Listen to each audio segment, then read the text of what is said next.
when lives are on the line. Are there any obvious injuries? These men and women will risk theirs. The lad who was driving got blood coming out of his face. To save yours. RTC trap. They deal with the most serious injuries. The patient is described as bleeding heavily. Directly below his ear. There's a lot of blood there. The most critical illnesses. The reports of a male who's in cardiac arrest, and without any action, the patient will die. The 2 Yorkshire Air Ambulances cover Britain's biggest county. He's fallen 30 foot from the roof. Oh, yeah. He's got a big cut to his head. 5 million people rely on them. All right, sorry, sweetheart. To deliver cutting-edge emergency medicine. We're just going to go to sleep. He's not looking particularly good. At high speed. If you can activate your major hemorrhage protocol. Every day brings high stakes. There's been an explosion and the patient has got severe facial injuries. Potentially this is going to be a difficult airway, so when we get the anaesthetic, I'll have a look, I'll tell you what I can see. High risks. What's the job? Car's racing. One car's hit another car. See if we can get you out and we'll check you over from there, buddy. He's got a very tender tummy. You can bleed into your abdominal cavity. Nothing spills on the floor, but you can be bleeding to death. And high drama. He's got quite significant elevation on his ECG, which is suggestive of a heart attack. Just try not to panic.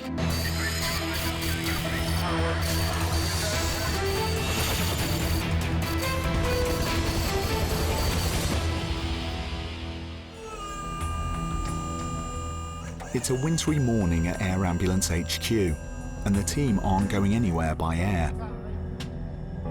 A computer fault has left the helicopter grounded at the worst possible time. An ambulance crew has asked for help from Dr. Andy and the team. We've just been dispatched to a job in Otley. The information that we've been given is that there's been an explosion and the patient has got severe facial injuries. Unfortunately, the aircraft's offline for maintenance at the moment, so we're attending in the car. So we're a little way off, but yeah, we'll see if we can get there and see if we can help in any way. Dr. Andy's clinical skills could be essential to the victim's survival. His experience and the ability to anaesthetise the patient will be vital.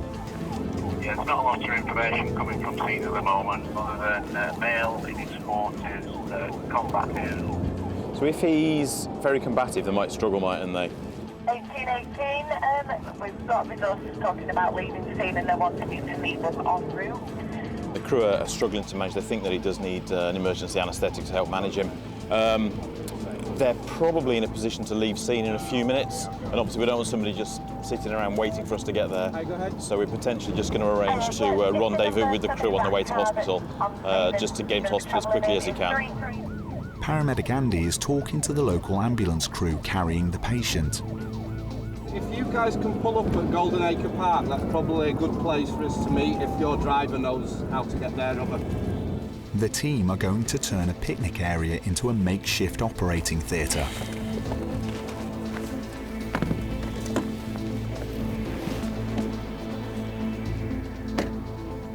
There they are. Should we go into the car park? Yeah.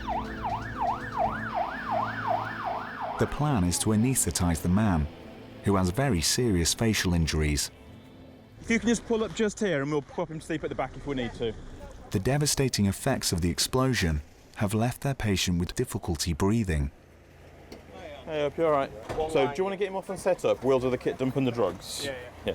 James Gardner is a mechanical engineer who was removing the tyre when it burst, scattering fragments of rubber and wire. So patient positioned as best we can, yeah. I'm going to sedate him and pre-oxygenate him in a second. Okay, so let's just... So we'll give him a bit of ketamine, then we'll get that on and we'll get him pre-oxygenated. Okay, let's just get through the rest of the checklist. ECG, stats, blood pressure and capnography. Have we got any monitoring on him? No. So we'll have to sedate him and then we'll do that, okay? It's a big lump here as well, isn't it? Yeah, just give us 2 seconds. Just want to make sure we've got stuff. The team must act quickly, but they always stick to a strict checklist. That's suction working, yeah, okay. Another one is as well. Yeah. Ventilator checked. We'll sort that afterwards. Drugs drawn up, Yeah. labelled. Yeah. Bag of mass connected. Yes, Yeah. CO2's not connected though. Yeah, Pills. okay. We've got a bougie here. Yeah, so we'll leave him a bit of stuff just to sedate him. Guys, so just a quick brief then of what we're going to do. So we're set him ready to go. In a sec, we're going to give him some ketamine to sedate him. We'll lay him down, we'll get all the monitoring on him as best we can. Once we're happy, we'll give him the rest of the anaesthetic and get him off to sleep. Is everybody happy with that? Yep. So let's just give him 30 mils of that, so 3 mils of that, 30 milligrams. Could you just stop everybody coming in car park at the moment, if that's all right? James's survival will depend on this operation. Okay, so potentially this is going to be a difficult airway. So when we get the anaesthetic, I'll have a look, I'll tell you what I can see. Hopefully good view, bougie, tube in, repeat the primary survey and we go. If we struggle, if there's something I can change, I will. If not, eye gel, if that doesn't work, bag and mask, if that's not working, front of neck access, okay? So during this, ideally, are you happy to do cricoid? Yep. Sure. Can you do mils? For what it's worth. So, we're saturating at 100%. Now he's getting a bit braddy now. Okay, let's give the rest of the anaesthetic. His heartbeat is slowing down. We're going to give all of the fentanyl. It's a bad sign. This guy's going to arrest. We're going to need the hypertonic saline as well, actually, I think. Hang on a sec, he's getting more and more braddy. Let's just go with just the ketamine. Okay, let's just go. His sats are not good. Thank you. Okay, thank you. Okay, not surprisingly, I've got a grade 1 view of the bottom of the cord. So Andy is struggling to slide a tube down James's windpipe. It's vital they keep his airway open.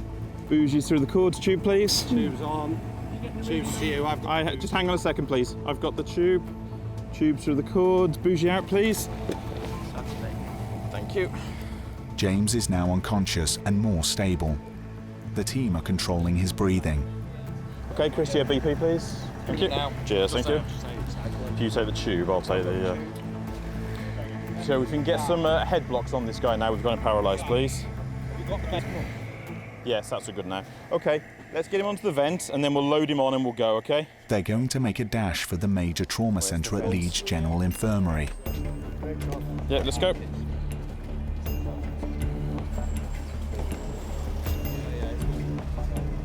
You move that police van, mate. He's got a lot of damage to his face. It looks like he's got some broken bones, a lot of soft tissue injury and some damage to one of his eyes. So he needs to get to hospital pretty quickly. During the RSI, his heart rate started to become quite erratic, which is a sign there can be other problems in the head. So they're just finishing packaging him and then they'll be off to Leeds. Andy, have you got all the kit that you want and all the drugs that you want? Yes. Cheers. See you later. James is fighting for his life. If it hadn't been for the first paramedic on scene, he may not have survived.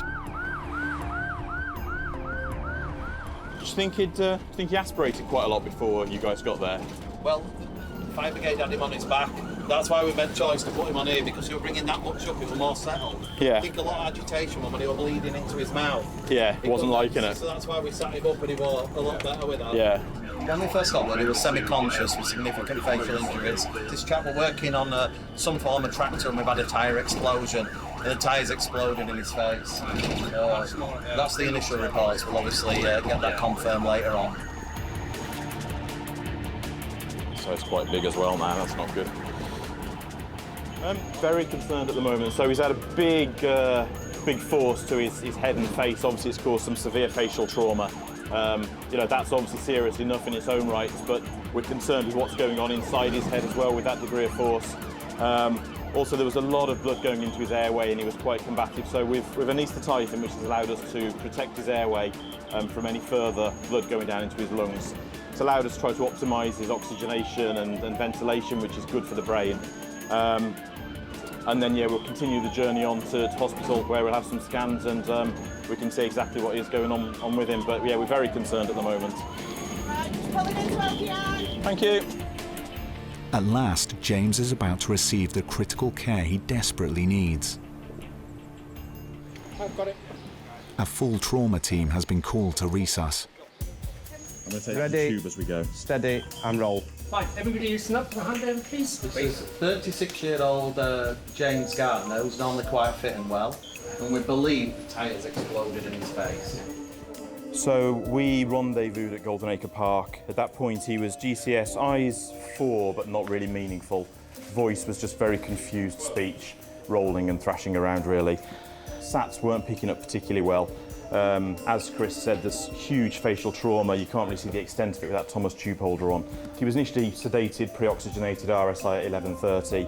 Since then, he's ventilated really well. I'll come and talk to you about the drugs afterwards. In the next hour, James will go to theatre for life-saving emergency surgery.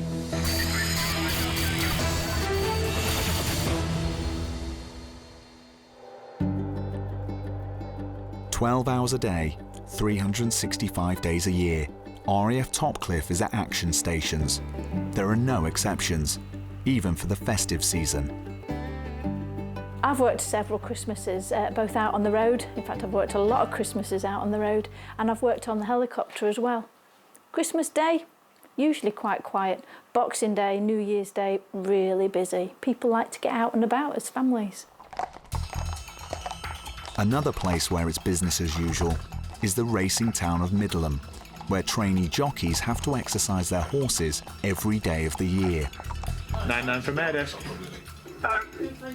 Yeah, I've got a job for you at Middleham. Over. There's been a 999 call from the racing stables. Sammy and Adi are on the case. Air Desk 99, we've collected heading Midland, over. Soon to be in the middle of nowhere to me. Yeah. A horse rider, I'm guessing. The team are heading west up Wensleydale. The weather is deteriorating. I could think of better things to do with my time than... On a foggy, rainy, coldy December day. Yeah. Maybe they got a new horse for Christmas. Maybe. The accidents happened on the gallops, where racehorses are exercised. Visual landing area. Whatever you want to call it. Stables. Yep. Harry must be careful not to spook any of the thoroughbreds in the yard below. That are probably fully loaded with expensive horses. Yep. And I'll do a 270 round to land into wind. Got those horses on the road? Track, just at your 3 o'clock. Yeah, visual with those. No more that I could see around. A local ground ambulance crew are already treating the patient. Harry's landing next to them.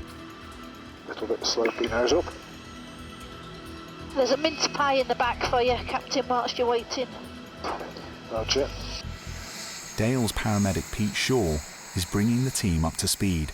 She's got no neurological deficit to her arms or legs. Yeah, lovely. Chest expansion's good. Lovely. Abdo soft, no garden, no rebound tenderness, no pulsating masses. Yeah. Pelvis doesn't seem to be displaced at all. Legs, she's moving the legs. Can't check distal pulses because she's got boots on. Yeah. She's got a good radial pulse. I haven't got a BP, but she's got a good radial pulse. It's fine, we're good not going to breathing. slow her. Yeah. So, pain score? She hasn't given me one. She says she's that cold, she can't really get Can't really feel. Yeah. Knock, Becky, permission to enter? Becky Wright is an experienced rider. You're in a bit of a pickle where you are, let alone anything else. She is recovering from a previous neck injury. Her trainer dialed 999. Keep hold of that so it keeps you dry. Unfortunately today the horse has sort of jumped and kicked with her, got onto this hillish field that's a bit slippy, and I think he's actually gone one way, lost his legs, and she's gone the other way. Becky was well equipped, but this was a serious fall. This armour, does it have Velcro anywhere? No. Okay. Right, you stay still. We're going to pull your helmet off. Ready, steady. I have control. You stay still. We'll keep that. Okay. I now have control. You have control. Can I cut this jacket? Sammy needs to examine her patient properly. It's feared she may have broken her neck. Right, battery pack. Underneath her, that's it, underneath there somewhere. Did I? He was laid on I top. saw him. I saw him. Oh, it's there at her feet. She's being wrapped in a heated blanket. Gonna plug you in now. We are. Thank you. The team are regular visitors to the stables. Ready, steady. Oh, she's light. She is. Falls are almost a daily event. The jockeys often shrug them off, but this is more serious. What time's your breakfast at? Because you guys often get up mega early. Been in it 6 years. She's a good rider. She always has been, but she's probably the most one for falling off lately. On a scale of 1 to 10, if 10 is the worst pain imaginable and 0 is none, what number would you say it is now? So I'm gonna move it. So if you don't move, it's 0. Let's stick with that plan then, eh?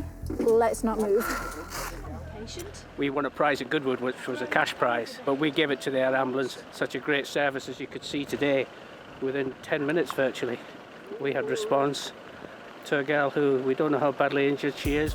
They're going to fly her to the Regional Trauma Centre in Middlesbrough. Hello, James Cook A&E. My name's Sammy. I'm a paramedic with Yorkshire Air Ambulance, the helicopter. Hi. I have a 26-year-old female trauma patient thrown over the head of a horse, landing on head and neck. We've collared boarded this young lady. The weather is inclement plus. It's a 25-mile flight. We'll go straight ahead to avoid the stables. Okay. Once we're all clear, then it'll be left unturned. Cool. Where we're going? Everyone happy? Yep. But visibility is poor. It could slow Harry down, and Becky urgently needs x-rays. She had a fall last week and wasn't medically checked out. Felt well enough to ride, fallen again and injured her neck again. She is stable, she's very wet and cold, quite claustrophobic, but her obs are really good. No pain if she doesn't move. So we're going to take her to James Cook by air, mainly because of where she was and it was wet and cold. It's feared she may have a spinal injury. She's highly likely to have hyperflexed when she's landed. We always play it safe, and with it being a second injury on top of last week as well, I've got a high index of suspicion. Harry's beaten the weather, and he's still impressing his crew. Now that's another sweet landing that I couldn't tell. You should have seen it where we were. It was coming down sideways. Becky is being wheeled into resus through the rain. So the first thing we need to do is lift her up and pull this bag out the way. 1, 2, 3, lift. She's now the sole focus of the James Cook trauma team. Today she has been riding and fallen forward over the horse's head, landing onto her neck, complaining of neck and head pain. She's now started with some low back pain. But the little red flag is she also fell on Saturday, so 3 days ago prior. In the next hour, doctors will have the x-ray results. Her Christmas could depend on them. At Leeds General Infirmary, another of the team's patients has made a remarkable recovery from an accident he was lucky to survive. Just hang on a second, please. I've got the tube through the cord. Bougie out, please. When engineer James Gardner arrived in resus, his face was shattered and he had a traumatic brain injury. But during 21 hours of surgery, doctors rebuilt much of his skull. Now he is back on his feet and has returned to his garage. The trauma of the impact hit my face. I can't tell you exactly how. It broke my arm also. It broke 27 bones in my head. My whole brain got shunted to the back of my skull. It broke both my cheeks completely. Part of my skull broke behind my eye socket, but a hole effectively in the area of the back of my eye. I had a piece of skull poking out through the front of my skull, and the cut goes around. It's around 16 inches, my scar. James lost the sight in his left eye and spent 7 months in hospitals. But it was with the support of his wife and the thought of being reunited with his 2 children, including a newborn, that pulled him through. Basically, I could have died multiple times. To have your family basically told that you wouldn't be able to come home unless you had a bed, unless you had your house modified, you'll never be able to drive again, he might not love the children, he might not know his job, he might not be himself, he might not be able to speak, he might not even listen. So I'm very lucky that with the family support and with the doctor's support with it, they were able to push me out of that hole. I need to prove my way through it. So that's what I'm striving to do. Tick boxes.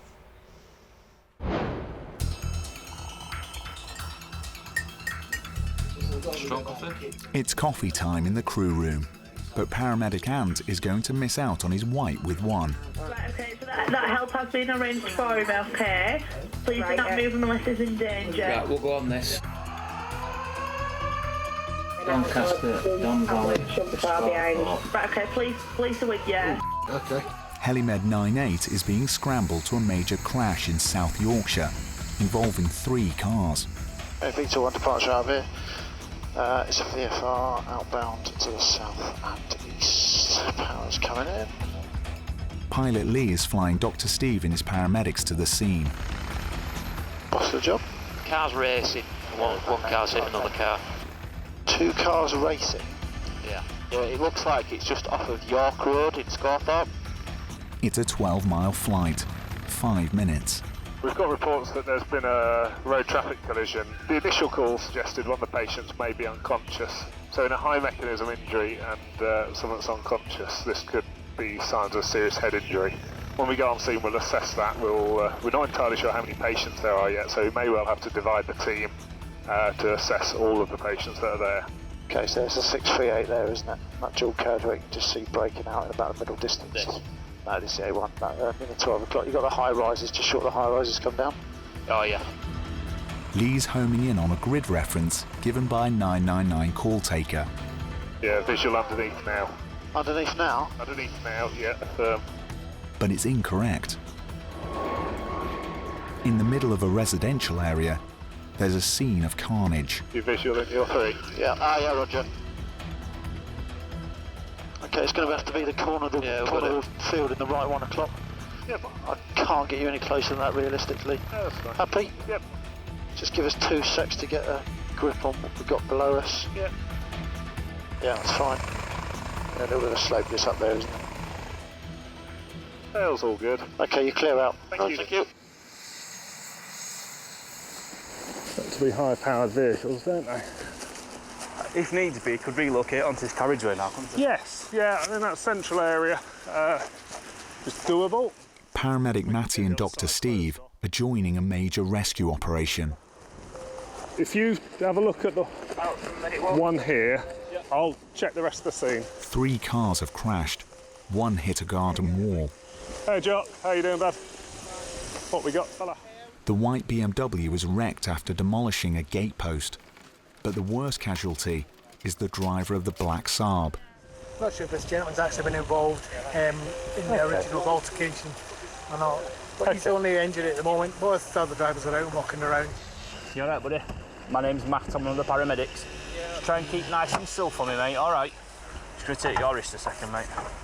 Daniel wasn't at fault. Just nice and relaxed while I try and get you out. Where's it hurting at the minute? Just somewhere. Okay. Did you have your seatbelt on, mate? Yeah? You've not been knocked out at all? No. Do you remember everything that's happened? Yeah.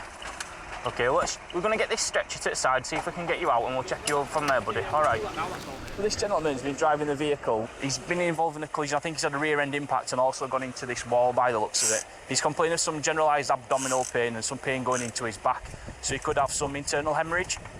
He's not been knocked out, so we're just going to get him out of the vehicle and give him a top-to-toe assessment, see if we can find out exactly what's going on. They need to move Daniel, but there's a danger doing that may worsen any injury. He needs very careful handling.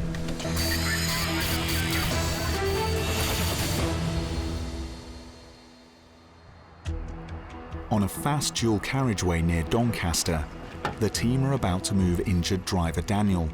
But first, Dr. Steve wants to rule out a neck injury. Has he got any neck pain at all? No, none. Don't worry about the collar, just standing out. If it's, Do you have a mechanism of injury? Yeah, if he hasn't got neck pain, his neck's all right. All right, then. I'll put your name on the sheet. Put my name on the sheet, that's fine.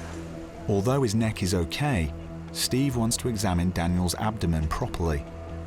We're here to help you. Take as much time as you need. Bottom here, head up that end. We'll give you a hand. Ready, steady, go. Just turn round. All right, mate. Come on. That's it, fella. We're going to get you to lie down. Okay? Nice and relaxed. I know it's easy for me to say. We want your feet towards Steve and your head towards me, okay?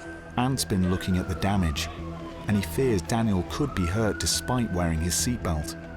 He suffered a side-on impact. There's 3 cars involved, but there's only 1 patient really. The others have just got out of the cars. There's been kind of reports that someone's been speeding, maybe a bit of racing and overtaking. So the lad in this car, quite a lot of damage to his vehicle. But he is alert, he's conscious and breathing. But he's complaining of some abdominal pain and his pulse is slightly raised, so we've got some concerns that potentially there's some injury in his abdomen that we can't see, maybe some bleeding going on. So that's what we're kind of concerned about at the moment. Yeah. Pop these by the side of your ears, Daniel. Nice deep breath for me, mate. A bit cold. Yeah, I know, we'll get you wrapped up, mate. I'm just going to cut these jeans off, pal. Matty's looking for signs of internal bleeding. Tender abdomen. Yeah, he's still quite tender. It's more like right-sided actually than where he initially complained. Access TXA. Yep. And then we'll see what this blood pressure is. O2? Yeah, we'll see what... He's still quite pale, isn't he? He is. I wonder if we're going to end up... Norgen? Yeah. They're going to take him to the Northern General Hospital in Sheffield. It's a major trauma centre. Fancy a trip in a helicopter? Why? Just to get you to the Northern General quicker. Okay. Why is it urgent? No, I suspect there's probably nothing to worry about, actually. Really? But we'd rather be on the safe side. Yeah. Okay. The guys at the Northern are used to looking at trauma all day, every day, so... We'd rather just take you there just in case, mate, than end up having to transfer you again later on. So, because if there is anything wrong, you're in the right place straight away. Yeah. Okay. Daniel's on his way to hospital. The team are trying not to frighten him, but his injury could be very serious. Anything else to override? Of course you can. So I can fall asleep? You won't fall asleep. Why? Because I'll let you up. Daniel's blood pressure is low. It's a worrying sign. With patients like Daniel, he's got a very tender tummy. You can bleed into your abdominal cavity. Nothing spills on the floor, but you can be bleeding to death. We're monitoring him closely, keeping an eye on the trends, but young people are often able to compensate for bleeding until quite a late stage when they decompensate. Early appropriate treatment with TXA has been shown to reduce the risk of deaths and significant morbidity from bleeding later. So that's why we've been quite so proactive in getting the tranexamic acid into Daniel. Daniel is heading for body scans. The impact he suffered was severe. The shell of the car, the passenging compartment as we call it, is relatively intact, so it's protected him. Had he been in a smaller vehicle or a older vehicle, I don't know whether he'd be quite so well as he is now. Helimed 98 is touching down at the doors of A&E. Matty's dispensing some reassurance. So, Am I going to be alright? You'll be absolutely fine, mate, okay? Yeah. Your observations at the minute have settled down, because when we first got there, your heart was racing quite fast, but that could be because we've come out during the excitement of having the car accident as such. But that seems to have settled down now. Your blood pressure's okay. We were just a little bit concerned initially about you having some abdominal pain. The Northern General's trauma team are about to take over his case. Okay, Daniel? Good flying, that, buddy. Yeah, wasn't it? Not bad for your first day. Yeah. Next time I'll open my eyes. Yeah.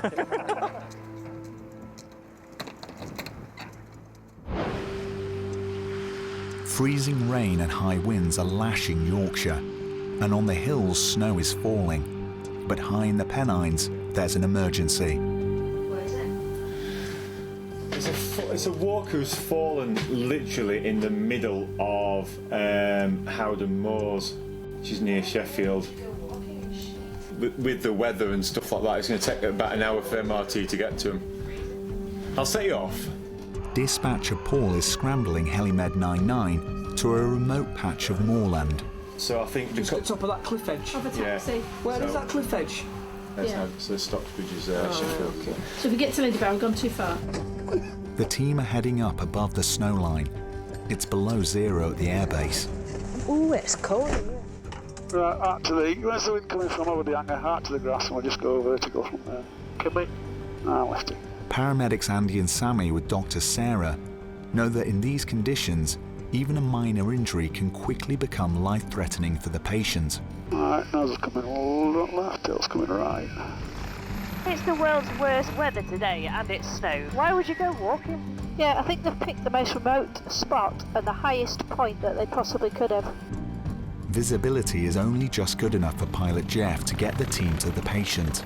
The weather today is horrendous, and it sounds like they've fallen over and broken their leg, and because they're outside and it's freezing, they're going to get really sick really quickly. The cloud base is coming down.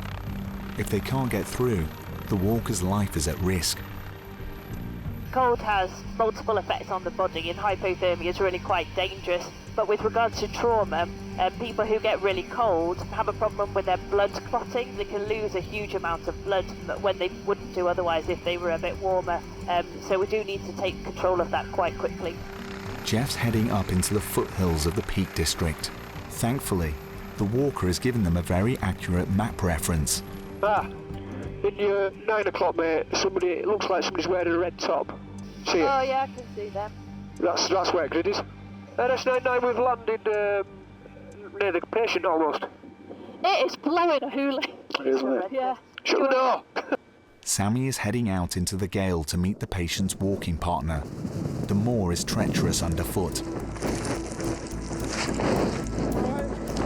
I am, how are you? I'm good, man. He's got over on his ankle. It's, well, as you can tell, quite windy. Yes. Blew it over. He went over on his ankle and he can't wait there on it. The walkers were trekking across craggy, rough terrain when Les Glee from Greater Manchester slipped and fell. It's a combination of cold, wind, wet, but when you're exposed on hills like this, it can get pretty bad and you can go down very, very quickly. Because of its extreme. Yeah. I'm not even going to look at it. No, okay? It's too cold. Yeah. We're going to get you out. How long have you been down here? I don't know, maybe an hour if that. Bless you. Oh, guys. The priority is to get Les off the moor as quickly as possible. The weather is closing in, and it could ground Helimed 99. Are you always walk in all weathers? Yes, we do, yeah. It looks like Les's ankle is broken, but the fastest way to get him to the helicopter is to walk in with support. It's quite lumpy around here. Yeah. As you found out. Don't put weight on your poorly foot. Wait for my mate to come back. Wait for my mate to come back. You've gone on a funny day to go walking. Did you think it was going to be like this? No. Didn't you think it was going to be bad? Dr. Sarah fears Les may already have hypothermia. We'll help you up with your feet. You okay, mate? Right, can you move up a little bit? Just mind your head, mind your head. Keep moving up, we've got about Shuffle your foot there. Shuffle your butt backwards. He and his friend were well equipped. It's just as well. Exposure kills quickly in the peaks. Les's mate is going to have to walk back to their car alone. Right, we'll get up before we lose this bit of clearance we've got. I know we're just going out behind us. Okay, mate. Jeff is flying their patient to hospital in Sheffield. Helimed 99 Alpha, mate. Just lifted off from the moors just to the west of Stockbridge. We're going into Northern General Hospital in Sheffield. Les's body temperature is now rising. Les has been quite lucky actually. He's coggled over on his ankle and it looks like he's just got an isolated ankle injury. We've not fully exposed him to be honest, but he says that he's not hurt anything else and his pain score is really, really low. So he's actually been really lucky. I think the worst of his sort of injuries may have been getting too cold. The aircraft heaters have been turned up to the max, and Les is wrapped in an electric blanket. I thought you were going to give him some skin-to-skin handing. That was for you. I was saving it for you. Oh, thank you. RS99 on approach to Northern General. Les will be heading for x-rays once his temperature has returned to normal. RS99 has landed. He's very grateful. Thank you so much for helping me. You're very welcome. He and his friend are serious walkers. I didn't envy Aaron's little jaunt back to the car. He'll be fine, honestly. He will be fine. But it might be a long time before Les is fit to walk again. We don't need to call a trauma team, so he's going to go into the main bit of A&E with all the other patients. So they'll warm him up a little bit and then he'll have an x-ray of his ankle to see if he's broken that or not. Fingers crossed he hasn't, then he'll be able to go home later on, but otherwise he's not going to be walking for a little while yet.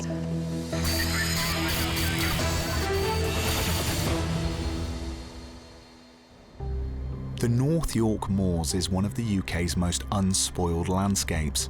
500 square miles of moorland crisscrossed by country lanes. But when there's a medical emergency up here, help can be a long time coming. Hey mate, got a job. It's Fadmore, York. It sounds like an MI in the middle of nowhere. At RAF Topcliffe, the crew of Helimed 98 are being scrambled to a man with a heart attack on a remote moorland road. Clear departure out to the left into wind. For paramedics Lisa and Rachel, it's a race against time. RS98 lifted, routing Fadmore. It's a 10-minute flight. We've been called out to a gentleman who's pulled up at the side of the road in quite a rural area who's suffering from chest pain. Due to his age, he's at potential risk of suffering from myocardial infarction, which is a heart attack.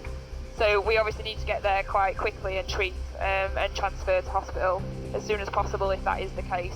Obviously, with it being quite a rural area, the land ambulance is actually quite a way away, about 25 minutes, so we'll be there a lot quicker than they will. He's parked up at the side of a road in a white van, approximately 1 kilometre north of Rudland Farm. Right. And he sounds quite breathless on the phone to the call taker. But first, they need to find their patient. He's told 999 controllers he's parked on a single-track road, across from a grouse moor. Oh, just approaching 3 minutes. White van should be pretty standout, to be honest. Yeah. There is something parked up just below. Yeah, that's what I'm saying. Is Yeah. I think that might be it. Have you got visual with the van? Yeah, we think I so. think so, yeah. We've got visual with the white something. Yeah, It's okay. waving. Right. Got a bit of a ditch at your side, Lee. Yeah, I'll have for that. Lee's landing his medics a short walk from the man in a van. There's plenty of clips, blades to all. Thanks, mate. We're down. Okay. Yep. Hello, sweetheart. My name's Rachel. What do we call you, my love? Barry. Barry Leaf was assessing highway conditions when he was taken ill. Okay, no worries. Just try and slow that breathing down for me. I know, it's hard when you're on your own. Barry's one of more than 100,000 people who experience a heart attack every year in the UK. How long have you been sat here, sweetheart? About half an hour. Is that at what time it came on, this? Yeah. You got any pain in your chest? Not particularly. Not particularly. And what came on first, the aching or the breathing? I got sweats. You got hot sweats first. All the questions will help Rachel work out what sort of heart attack this is. Everyone's symptoms are different. Have you had chest pain at all? Not particularly, no. Right, my love. We need to bob these stickers on your chest, okay? Have you got a hairy chest under there? No? That makes life a bit easier. Rachel's wiring Barry up to an ECG heart monitor. Okay, have you got any past medical history? Anything we need to know about? No. Right, just try breathe normally and try not to shiver if you can. Just for a couple of minutes. The readout shows a telltale trace of changes in Barry's heart rhythm. I don't know whether it's elevation in 2-3 and AVF. Yeah, it looks it. There's a blockage in one of the blood vessels supplying his heart. He's in danger of suffering a cardiac arrest. So Barry, there are some changes on your ECG that suggested that you might be having a heart attack, okay? Right, we'll try and keep you warm, all right, sweetheart? Air desk medic 1. The plan will be for us to transport. We're just going to get him on aircraft and then initiate treatment because it's freezing here. There's no time to waste. Every minute's delay causes more damage to their patient's heart. Just sit the patient on it and drive him down to here. Lisa's thinking on her feet. Right, if you want to come this way, that'd be great. This guy's going to drive him back at aircraft. Awesome. You've been on a quad bike before? You're about to get on a quad bike, all right, just so we can get you back at aircraft and get you loaded on, and then we can get you warmed up and we can give you a proper assessment, all right? Half an hour ago, it was a routine working day for Barry. Just take it nice and steady, you might feel a little bit woozy, that's all. Now, he's on his way to the cardiac unit, 30 miles away in Middlesbrough. Right, Barry, you're going to feel a sharp scratch, Flower, OK? Try not to flinch. Rachel's giving Barry blood thinners and a drug to dilate blood vessels. Lisa's alerting the hospital cath lab. Air desk medic 1, could you put the pre-alert into James Cook PPCI, please, with no mobile phone signal? Yeah, go for it, Lisa. Push your details. So the intention's to take to PPCI. Can you just ring James Cook and let him know? Yeah, we'll do, please. Barry's on his way to surgeons, who will remotely remove the blood clot using a microscopic cutter fed into his heart through a vein in his leg. It's going to be a clear area departure at 12 o'clock using the low ground on the left 10 o'clock. So we've got flying speed, just going to climb up now, just get us over this turbulent air. Speed is of the essence. You all right, Reg? Yeah, fine. Just giving him some GTN, so BP's nice and stable. I'd say we're 5 mil looking at this V2. Yeah. 5-6 mil. Has it climbed since we've been with him, or has it always been? It's always, that V2 has always looked like that. You know, even when I quickly put him on monitoring in car. So I think it's been a barn door from the start, to be honest. Yeah. His heart attack looks serious. Receiving. Yeah, Lisa, I spoke to PCI. They have accepted. Security are aware of your arrival at next 10 minutes. Roger. The team are concerned Barry may go into cardiac arrest. So I'm just going to bob the pads on that we use in case we need to defibrillate somebody. Just because you're at higher risk, obviously, when you're having a heart attack. Is he still no pain, Rach? Yeah, it's 3 out of 10, but it's more his ache for his shoulder, so that's what I've given him GTN, so hopefully. Yeah. We've treated him with aspirin, we've treated him with glycerin trinitrate spray, and also we've given him some ondansetron, which just helps to stop him feeling sick. He is quite uncomfortable, bless him, but we will be taking him straight to the cath labs for a PPCI, which is where they bob a wire straight up into the heart and clear out any clots which are causing the heart attack. Barry's feeling sick, and his pain is worse. You all right, Barry? We're nearly there. The James Cook Hospital is a welcome sight for the team. We're down. Head S98, we've landed James Cook. It's still quite cold, Barry. Yeah. Because you're getting quite a lot more uncomfortable. I'm going to give you some morphine, sweetheart. All right. Yeah. Just try not to panic. I know the worry can make you feel a little bit worse. Barry's pale and sweating. Bad signs for heart patients. Right, sweetheart. We're going to get you out at aircraft now. You happy just to slide out gently? Yeah, ready when you are. Yeah. Should we go halfway and then? Yeah. Just pop your hands down, Chuck. Ready? Just grab on the end, Rach. Yeah. Just watch that. They want their patient inside the cath lab as quickly as possible. Right, so we're ready to go. Yeah. Are you guys all right driving bottom if I drive top? His heart trace is faltering. Is he in VF? Everybody clear? Barry's going into cardiac arrest. Right, is he still in VF? Yeah, he's got a pulse again. Barry? VF means his heart is fluttering uselessly rather than pumping. Barry! Inside the cath lab, the team are fighting to keep their patient alive. Thankfully, doctors managed to restart Barry's heart and remove the blood clot. 48 hours later, he returned home and was able to celebrate his 40th wedding anniversary. The guys at the Northern are used to looking at trauma all day, every day. Because if there is anything wrong, you're in the right place straight away, okay? Daniel, the driver injured in a 3-car smash near Doncaster, left hospital the same day after doctors ruled out internal bleeding. Police took no action against the other 2 drivers because of lack of evidence. We'll help you up with your feet. Okay, mate. Walker Les suffered a very bad ankle sprain when he fell one wintry day in the Peak District. He was on crutches for 6 weeks. His walking partner safely made it back to his car through the snow. Right, you stay still. We're going to pull your helmet off. Ready, steady. I have control. You stay still. And luckily, jockey Becky, who was thrown from her horse near Middleham, didn't break her neck, and she was back in the saddle a few days later.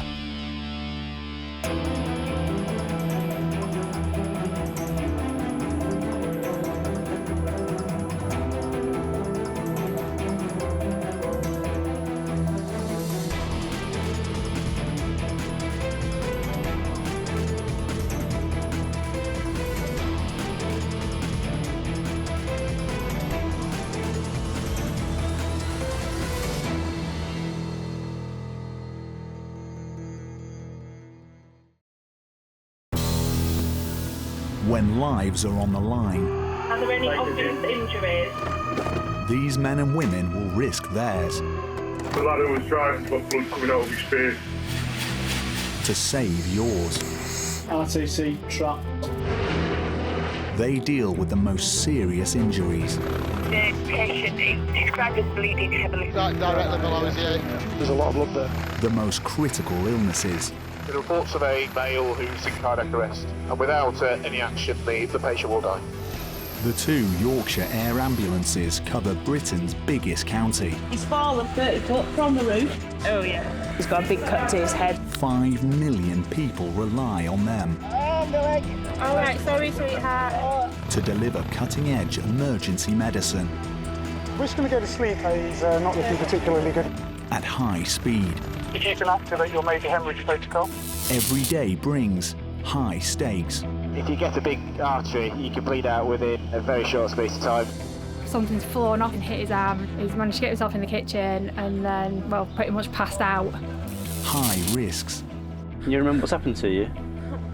Lexi went in for a jump, gone over the horse's head, and I believe she's landed flat on the back. And high drama. I've got the job visual, loads of blue lights. So if we just swivel him, see if he can stand. He's got the imprint of the Mercedes badge indented onto his tummy.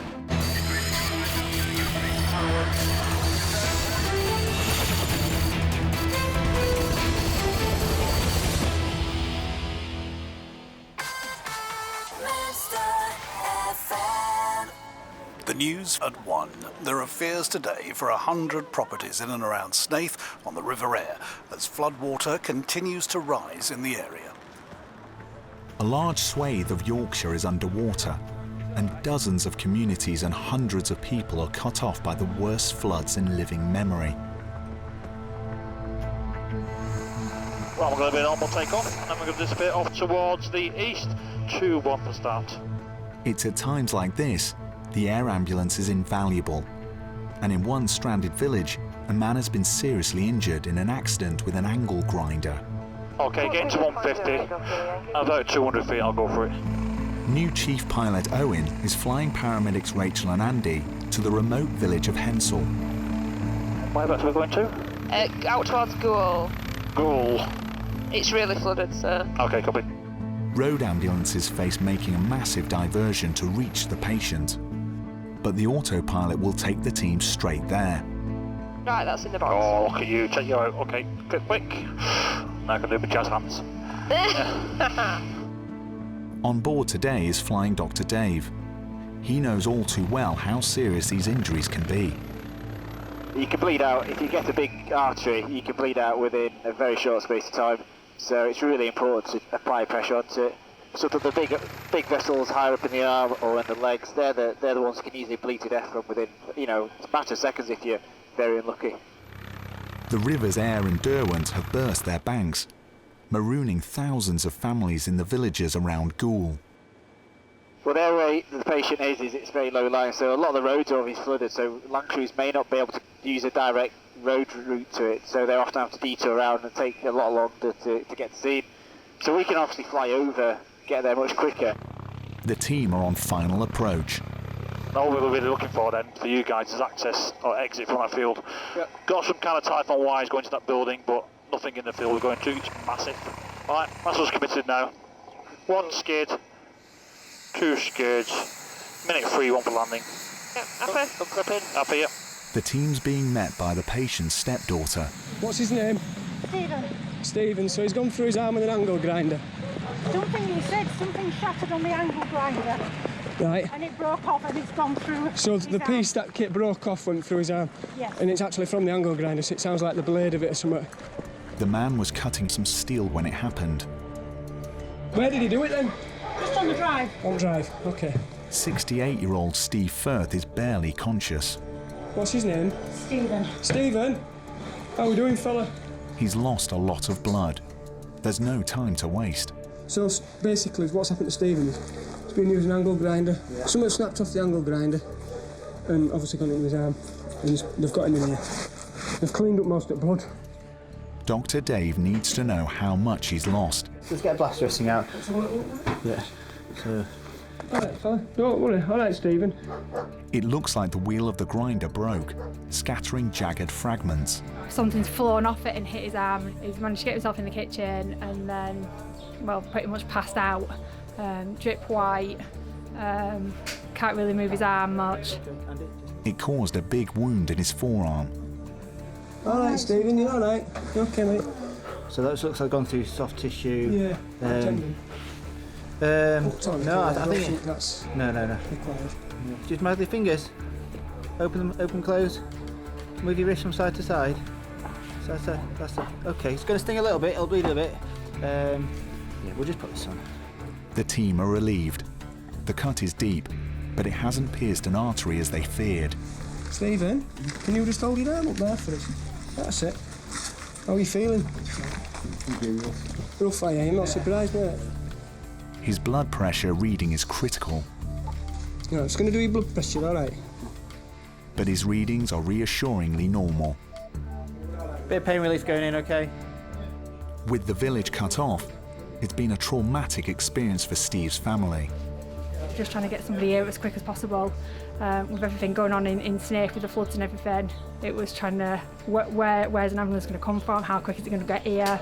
So it was just a bit of panic when, you know, he's got his head down on the kitchen table and there's blood everywhere and he's not really saying much. The floods mean getting Steve to the helicopter will be tricky and painful. He's well enough to go to hospital by road in the ambulance that has now reached his home. We've all got a fatty layer, then you've got like muscle layer, so it looks like, you know, you've got the movement there, so I don't think you've gone through muscle, which is lucky. So I think you've been very fortunate. It appears their patients had a lucky escape. 5 morphine, paracetamol, some ondansetron. Andy will listen to the call. It sounded like there was some spurting, which would suggest arterial. When we've arrived, he's been sort of slumped over at table. Reports of him being pale. He didn't look really pale or clammy, to be honest with you, and he had a good radial pulse, which is always a good sign. So he's going to need just to go have some treatment. He's probably gone through some tendons, muscle, soft tissue, but we need a proper looking at hospital and basically go by ambulance. Steve may need surgery to repair tendon damage. How's that? How's it pain-wise? Is it still sore? Yeah, it's sore. Just doing this blood I'll get some more pain relief if you want. To be honest with you, I'm glad we're not on maps at the moment because I won't recognise the area. It's just one massive lake. It's just caused chaos, and particularly for the land crews having to go a long way around to get to hospitals and get to locations just purely because some of the roads are blocked off. So yeah, it can be a bit problematic, but these guys know what they're doing, so they'll have him to hospital in no time. All the very best. All right, take care. Yeah. Until the waters subside, the team will be on standby for more emergencies in the flood zone.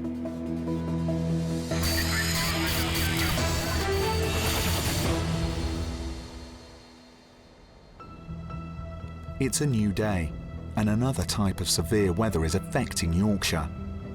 Snow is blanketing the hills, and more is on the way, making life harder for the air ambulance pilots. Brief. Okay, we'll lift, and I'll basically go straight ahead with a slight northerly wind. It's yet to start falling at RAF Topcliffe, but the team are heading into the freeze. So 101, 2 good engines, pulling just under 5.5 blues. Harry is flying paramedics Tony and Daz to a riding accident near Scarborough. Several showers lie ahead. They're isolated enough for me to pick my way through them. So yeah, I'll get you to James Cook, that's no bother. And I imagine we'll definitely have to take a parent as well, because he's 12-year-old. Yeah, that's fine. AS99, we have lifted and routed towards Snape. Falling snow can stick to cold metal and add to the weight of the helicopter. In extreme cases, it can cause crashes. We're off to a young lady that's fallen off a horse in an arena. I think the information said that the horse has stopped at a jump and has thrown the rider off over the top. We've got a local DCA crew on scene and we're probably only sort of 10 miles from Scarborough. But because of the nature of the injuries, they think that this young lady might have damaged her neck quite high up, so in the C-spine area. So ideally she needs to go to James Cook. I'm going to just reduce our speed quite considerably because I don't really want to go into it a maxi chat. Keep the height down as well. In the cockpit, Harry's working hard avoiding the snow. In fact, I don't really want to go to that at all. I can't see bugger all in there. I think it's about to chase us away. Okay. They're being forced to steer round the showers. Right then, which way round do we go to get past it? Do we go south or north? If I can get to the low ground, I'll stand a better chance of getting through it. They're hugging the ground, avoiding entering the freezing clouds above. It's coming up on the nose now, so I think the arena, you can see it, there's a large barn just to the right of the nose now. Okay, all those fields, paddocks there, are clear of horses.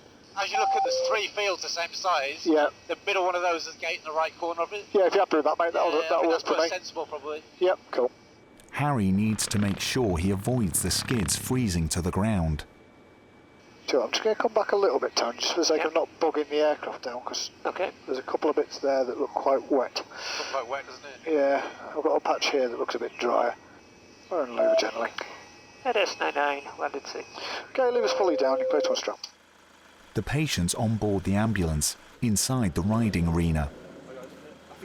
Daz is going to look after their patient. Hi, my name's Darren, okay? One of the paramedics with the helicopter. How are you feeling? Alexia is just 12 years old. Can you remember what's happened to you?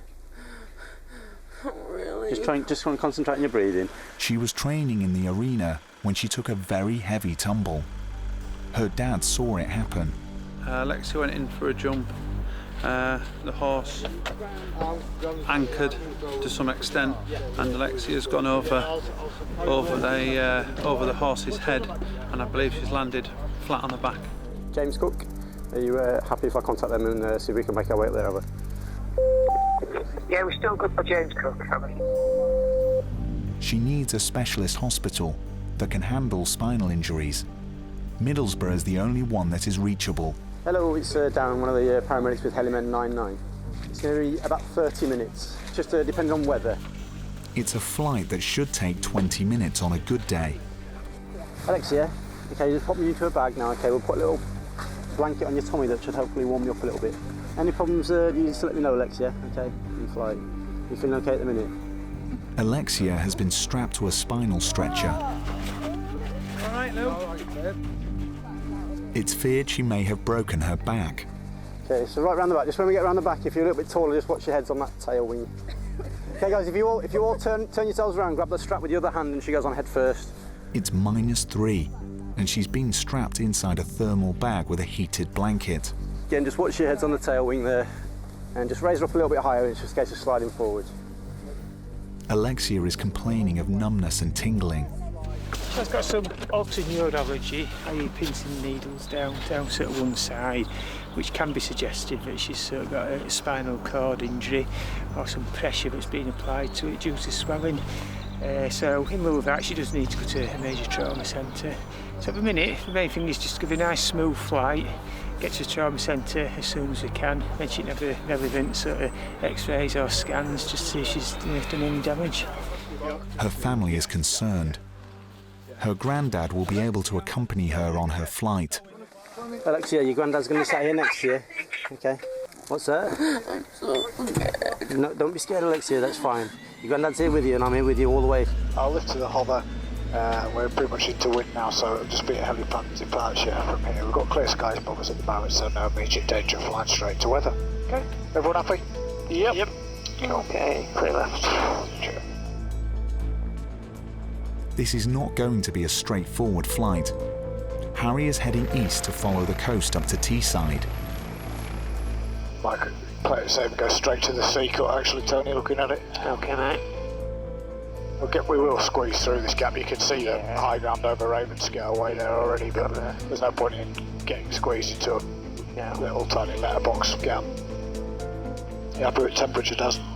Yeah, it's good in the back, mate. I think she's warming up. She's settled down nicely, so... Cool. Flying in conditions like this is hard work for the crew up front. One mast on the top itself. Okay. Yeah, just got the big chimneys themselves, yeah. I bet it. This has just opened up again, hasn't it? Obviously we have had to route to the coast, just looking around these isolated showers. We're now a beam Redcar and routing in towards James Cook. Roger, thanks for the update. At last, they're on final approach to the regional trauma centre.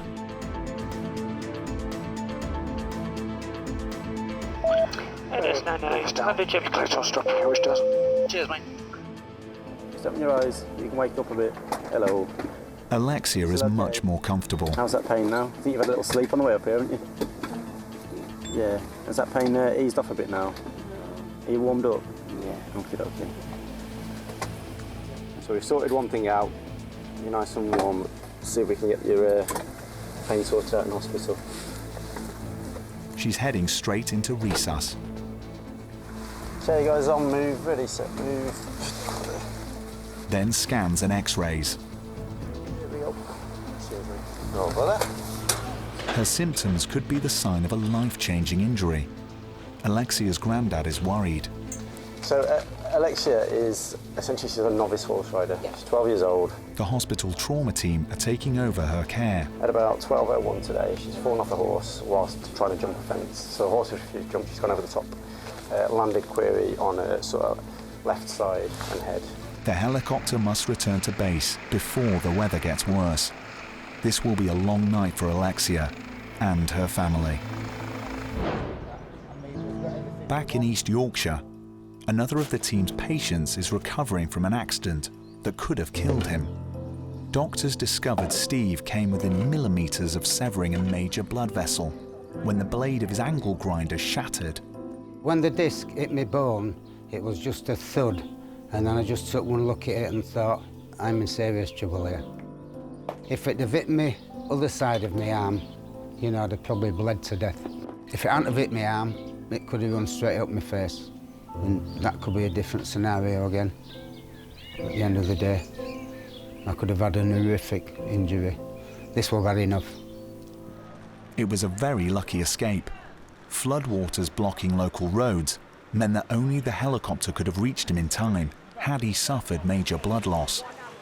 I'm so grateful because they must have understood that the place was full of water and obviously the ambulance couldn't get through. So somebody deployed the air ambulance, which were fantastic. But luckily, or unluckily, I didn't have a ride in it. The ambulance got through and took me down to Doncaster Royal. Steve's still planning to use his grinder, but he will be more careful in future. Now he's seen how dangerous they can be. They washed it out, cleaned it out, and they stapled it together, and I've sort of never looked back. And all the doctor was concerned about was he said, it's going to scar, but 68-year-old, I don't think that really bothers me, and that's what I explained to him.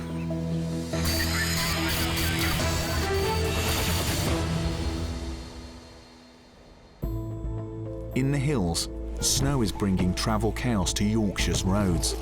Several inches fell overnight, and at the Topcliffe Air Base, the crew of Helimed 98 are about to head off into the blizzards. Let's get some checks out of the way. Pilot Andy is flying paramedic Sam and Kit to an army garrison. Okay, let's go fly. All right, in the back. Pleasure. Okay. Their destination is Married Quarters in the military town of Catterick. We've been called to a job in North Yorkshire for a patient having a stroke. The crew on scene have requested us to transport the patient to the stroke centre. So a stroke's a time-critical medical emergency that goes to a specialist hospital, which is quite a distance from where this patient lives.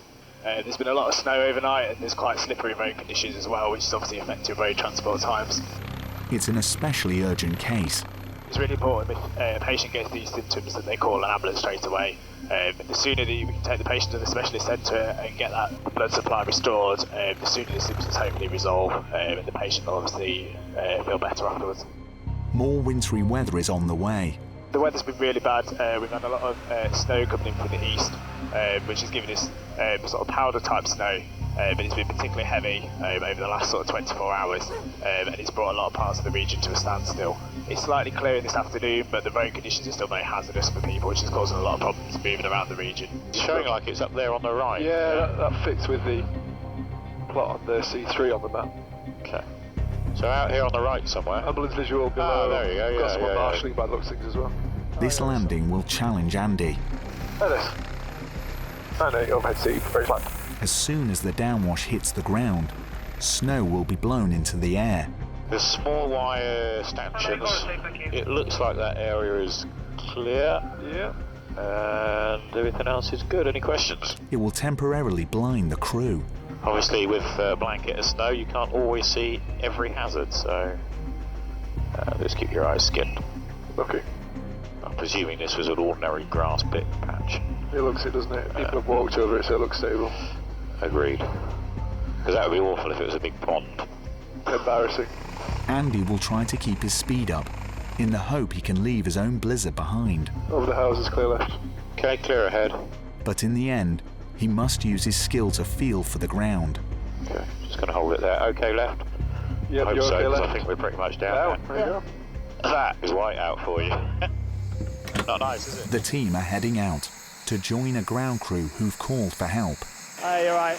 We're a 36-year-old female, past test positive, previous stroke 4 years ago. No worries. Lynette Thomas is very young to suffer a stroke, but this is her second. Hi, Lynette. She's got left-sided weakness, left-sided version of droop. Previous history, similar thing happened 4 years ago. She wasn't left with any deficit whatsoever. Right, okay. So was it definitely a stroke, not a TIA 4 years ago? It was a stroke, Okay. yeah.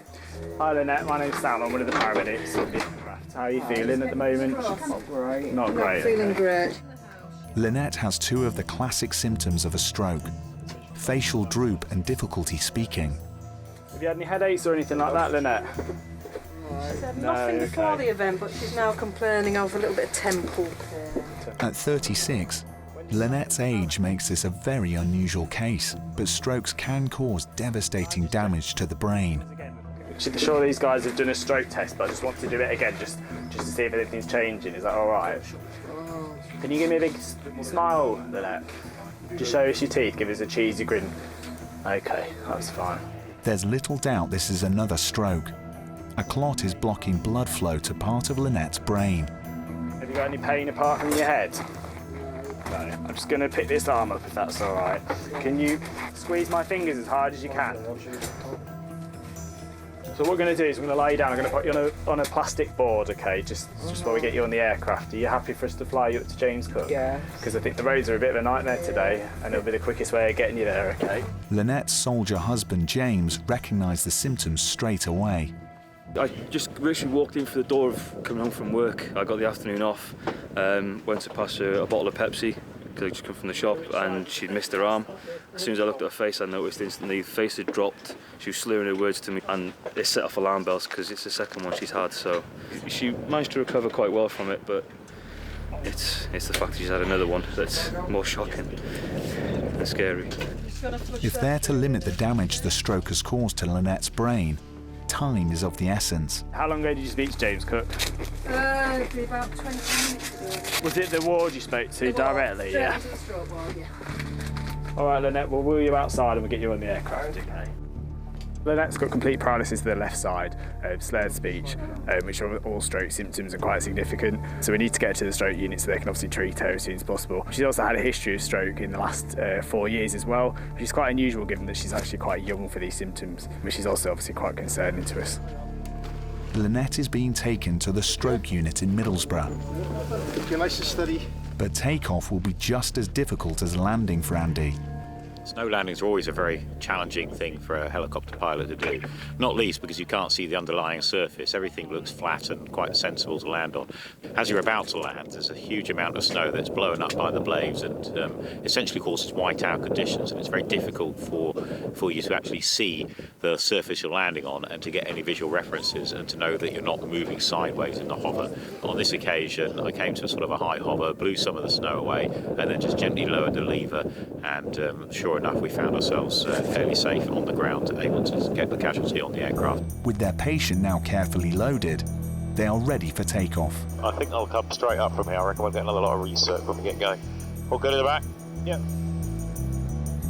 These kids have got it. I bet they think that's the best thing ever. Andy's speedy departure means he can see again much more quickly. Look at these white posts. They become quite a hazard, don't they? The team's patient is showing no signs of improvement. She needs drug therapy. Not a lot's changed with Lynette. She's still got the symptoms of the stroke. She's still got left-sided weakness, complete paralysis on that left side, so she's not able to move her arm up or squeeze my hand at all. She's got no strength, which is not a good sign if I'm honest. So it's important to get her to the stroke centre, and they can decide what they're going to do in terms of management. The main changes for us are obviously if somebody was to become less conscious, less awake, if they were to lose the ability to maintain their airway and not be able to swallow, things like that we need to keep an eye on and make sure they don't deteriorate. Snow and ice mean this journey by road might have taken an hour. Lynette is approaching the hospital less than 10 minutes after takeoff. It's a bit further, it's just over there, isn't it? Yeah, okay. Yeah, I think I've got it now. Lynette's heading for the stroke unit of the hospital. In the next hour, it's hoped she'll be given thrombolysis, drug therapy to dissolve the clot. No, it landed at James Cook. The stroke may leave her with a lasting disability. It's the evening rush hour, and Yorkshire's commuters are heading home. We'll see if we can get to Beverley area. Helimed 98 is travelling east to the outskirts of Hull. Paramedic Kit is on shift tonight with Dr. Dave. This is a two-car road traffic collision. One car is quite sophisticated, and in the collision it automatically sends off a signal to a centre that identifies that a crash has occurred. It's getting dark, it's misty out there, so it's hard visibility, wet roads, slippery. But we're quite concerned about the person who's in and out of consciousness.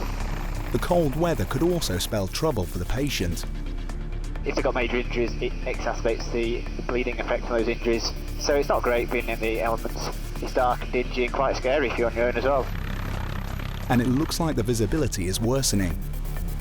Oh, were you going to get there? You can see, what's that town over there? That must be 10 miles away. That's Beverley. So we can see Beverley. It's just a low side of Beverley. It's just a low cloud bank. But just when the team need a break in the weather, they get one. I've got the job visual, loads of blue lights. Got it, yeah. Pilot Gary's touching down in a field next to a country road, but it's crossed by power lines. We've got those that just run across. I think they come across the road there and into this field at the top, but we'll be well clear. No, it might be. Hope the dog, eh? Yes, man.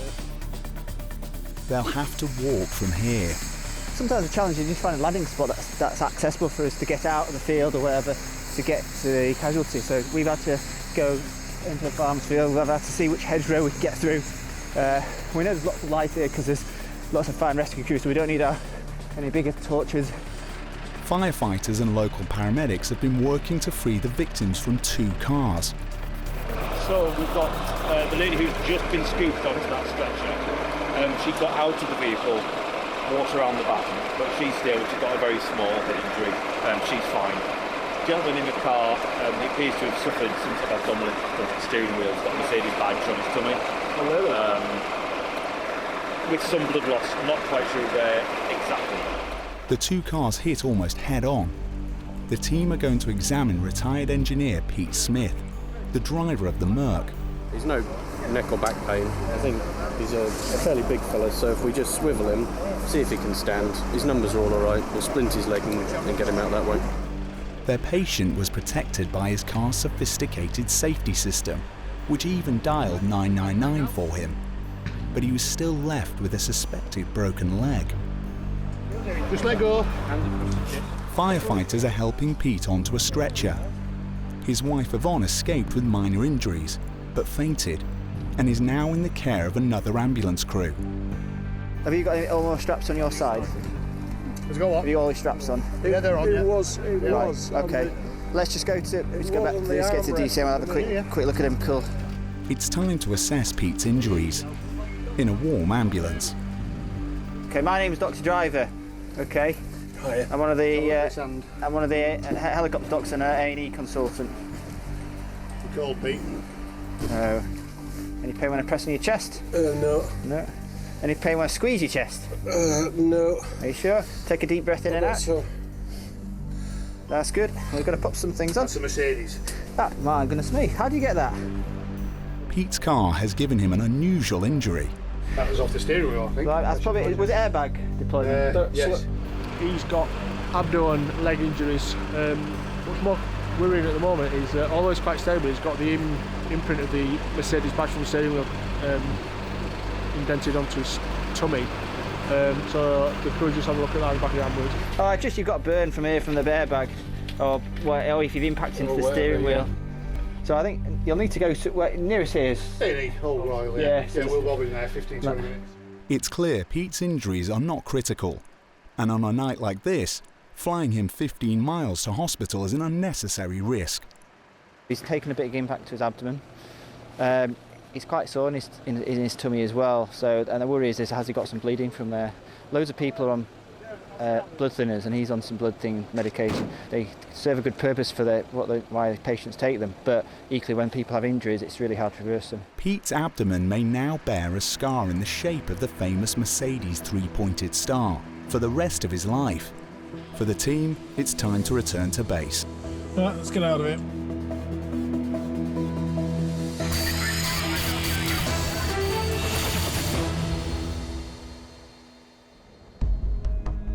For most of Britain's 20 million cyclists, this is a fair weather passion. But for a hardy few, winter weather is no problem, until they come off.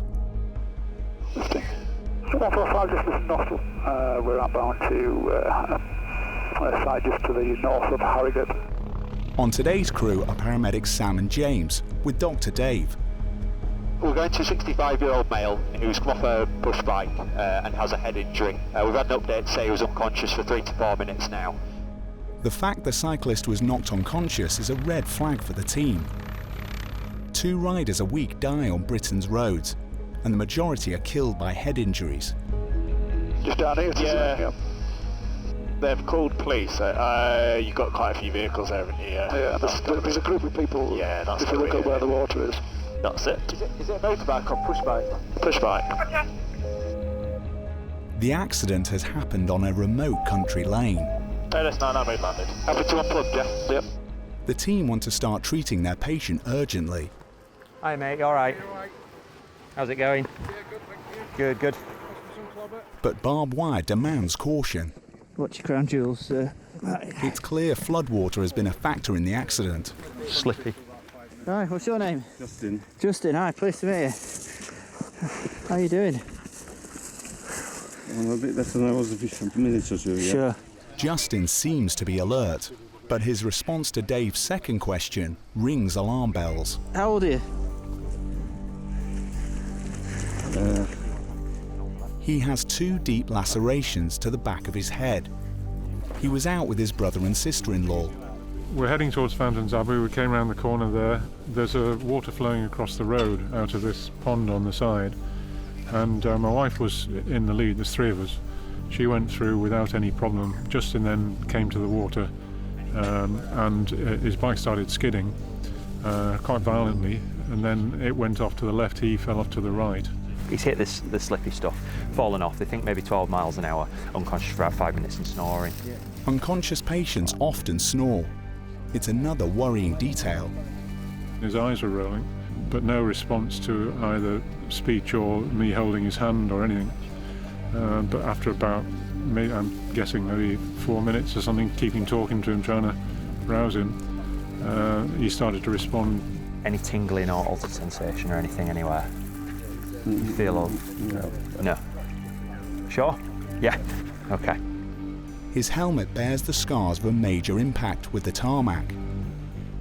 Touching him, shouting his name, but no, he was actually snoring. He was actually out for the count, and then he slowly came to.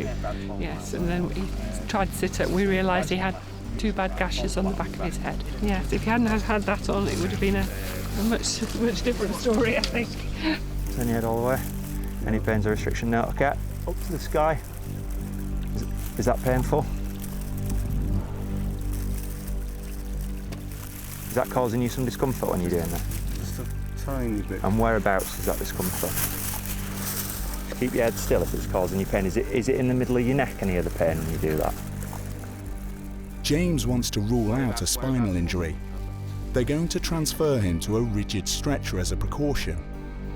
How's that? Yeah. It's a bit comfier than that floor. Justin's condition appears to be improving. Now it's a bit darker, I'll do his pupils. I'm going to try out there, and I just thought it's pointless. Just look at my nose. Sorry, I know I'm ugly, but nothing I can do about that, mate. James's tests don't reveal anything serious. That's brilliant. Equal and reactive size 4. He's now back at GSS 15, fully orientated. They're going to allow Justin to go by road to A&E in Harrogate. Champion. Right, cheers, guys. Thanks very much, guys. Nice to meet you. See you soon. Bye. It means HeliMed 98 is freed up for a more serious case. He doesn't have anything that triggers for an immediate sort of flight to a major trauma centre, so he's going to go down to Harrogate. They'll have a little look at his head. They may CT him because obviously he has had this period of loss of consciousness, but he's been absolutely fine with us throughout with the crew, so I'm taking him off now. Justin's off for x-rays and a scan. Without a helmet, it could have been much worse. Winter is finally loosening its grip on Yorkshire, and it's time for a brew at the Air Ambulance base. Paramedic Andy's enjoying white no sugar as duty dispatcher. Hi Peter, my name's Andy, one of the paramedics from the ambulance service. Yeah, I've just seen there's been a 999 call put in for you today with regards you've got some chest pain. So, what time did you start with the chest pain? About 15 minutes ago. And what were you doing at the time? You were driving, were you, to the golf club? Andy is on the line to a patient in the Pennine village of Marsden. And how does the pain feel in your chest now? It feels bad, does it? And is it right in the middle of your chest? Yeah. Yeah. So, have you got any pain anywhere else? So left arm. Okay. Andy's heard enough. He doesn't want to frighten the patient, but it sounds like a heart attack. I'm going to send you on this, guys. Okay. He's got this pain in the middle of his chest, radiating to his left shoulder. Helimed 99 is ready for takeoff. Right now, bound in the 12 o'clock. Lovely. 321. Yeah, we're all close to the back. Thanks, mate. All good left, mate. Paramedics Matty and Lee are racing to the man's rescue with Dr. Andy. From what I've been told, the patient's developed some central, fairly severe chest pain this morning, possibly radiating down his arm. And while there are lots of things that can cause pain in the chest like that, one of the things would be a heart attack, so a myocardial infarction. That's where there's not enough blood getting to the actual muscle of the heart. And the problem with that is then if the heart muscle is starved of blood and oxygen, then it starts to die off effectively. And obviously that's a really serious problem. So, just to clarify, I'm looking for a golf course. Yep.